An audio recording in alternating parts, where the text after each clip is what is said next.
안녕하세요. 철행독자. 특별상여금 줄다리기가 필수다. 특별상여금의 계절입니다. 줄다리기가 필수입니다. 근본적으로는 연말 노사협의 체제를 극복하자. 이것이 사측이 놓은 덫이기 때문입니다. 그건 좀 이따 설명하고요.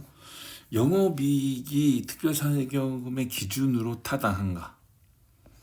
예전에는 순이익을 꼽았죠. 이 순이익을 꼽을 때의 배경은 회사가 이익이 남지 않는데 특별상여금을 요구할 수 없다는 겁니다. 근데 최근 들어서 2, 3년 동안 사측은 영업이익을 기준으로 제시해 왔습니다. 문득 그렇다면 사측 주장대로 해도 괜찮을까? 자문을 하게 됩니다.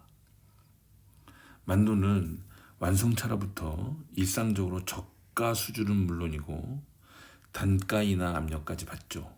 그러면 그 자체로 영업이익은 줄어들 수밖에 없습니다. 물론 이게 매출부터 차근차근 반영이 되겠죠. 근데 매출은 그것이 바로 생 날 것이라면 그 다음부터는 까이는 것들은 여러 가지 변수들이 존재합니다. 영업의 이익까지 해서 순이익이 되는 거니까요. 그러다 보니 영업이익을 기준으로 하는 것에 대해서는 여전히 물음표다. 또 그것을 깨우쳐주는 사건 중에 하나가 HL홀딩스에 떼어주는 상표권 수수료 말이죠. 이게 초창기 한 240억에서 시작했거든요.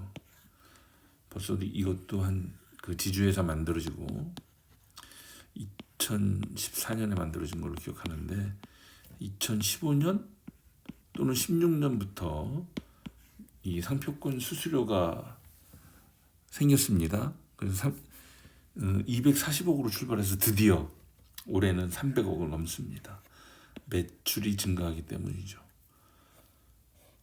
이 순이익이 존재할 때만 특별상여금을 상상했던 우리가 얼마나 순진한지 이 사측의 상표권 수수료를 보면서 매출 기준으로 잡은 새삼 깨닫게 되는 겁니다. 사측을 가장 위협하는 존재는 결국 사측이다. 좋게 얘기해서 이렇게 말씀드렸지만 더 분명하게 말씀드리면 정몽원 회장을 공격하는 가장 강력한 존재는 정몽원 회장 자신이다. 왜냐하면 정도 경영, 투명 경영을 모토로 만도에 다시 들어왔기 때문이죠. 또 한편으로 볼 때 직장 폐쇄 후 2015년까지, 2012년부터 2015년까지 사측은 누적 생산성 향상분율 40%로 추정합니다. 이래가지고 경총이 주는 한국 노사 대상을 거머쥐게 되죠. 이 보고서를 보면 매출이야말로 조합원 동지들의 노고가 그대로 드러난다. 그렇죠? 생산성이 향상되면 바로 드러나는 지표는 매출이죠. 그렇기 때문에 특별상여금은 순이익 18%, 19%, 영업이익 8% 수준이 아니라 줄다리기로 쟁취해야 한다. 그리고 우리는 매출에 더 집중하고자 한다. 이런 얘기를 하고 싶은 겁니다. 그렇다면 노사협의회 체제, 덫이라고 불리는 건 뭘까요? 이 덫은 첫 번째 협의회라는 겁니다. 교섭이 아니죠. 단체 행동권이 보장되지 않는다는 뜻입니다. 두 번째, 12월 말이라는 시기적 한계를 못 받고 있다는 겁니다. 왜? 퇴직자들을 핑계대면서. 이게 이제 사측의 논리거든요. 이걸 벗어나야 한다고 주장합니다. 그럼 퇴직자는 어떡하란 말이냐? 이건 첫 번째 통상임금 사례에서 문제 해법이 보입니다. 통상임금은 소송을 2013년에 들어갔는데요. 이때 당시 재직자에게도 모두 적용됐죠. 통상임금 합의는 2019년에 이루어졌고요. 2020년에 대법 판결이 났습니다. 그럼에도 불구하고 2013년 재직자까지 적용되지 않습니까? 또 2024년 특별상여금 차액이 생깁니다. 135만 원. 전년도 퇴직자에게도 지급됐죠. 사측이 놓은 덫에 가둘 이유 없습니다. 마음에 안 들면 내년으로 가는 겁니다. 드디어 동정이 조사가 이루어진다네요. 우리는 이걸 이렇게 봅니다. 기어코 탈이 났다. 3세 승계 무리수. 공정거래위원회가 8일 HL그룹을 비롯해서 홀딩스, 위코, HLDNI, 계열사와 정몽원 회장 자녀 소유 사모펀드, 로터스 프라이빗 에쿼티에 대한 현장 조사를 착수했습니다.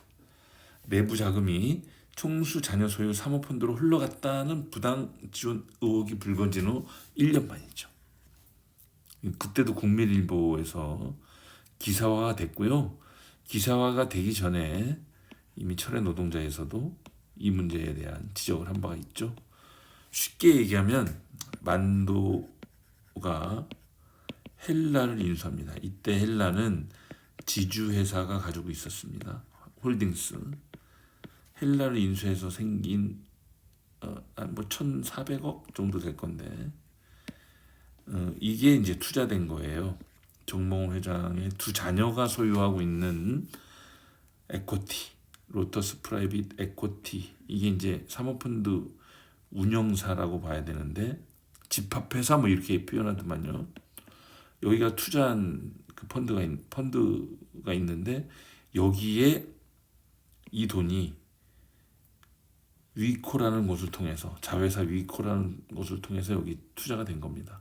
그랬더니 요 투자는 손실을 봤거든요. 근데 로터스 프라이빗 에쿼티는 이것을 운영한 운영 수수료, 운영비 뭐 이런 걸 받은 거예요.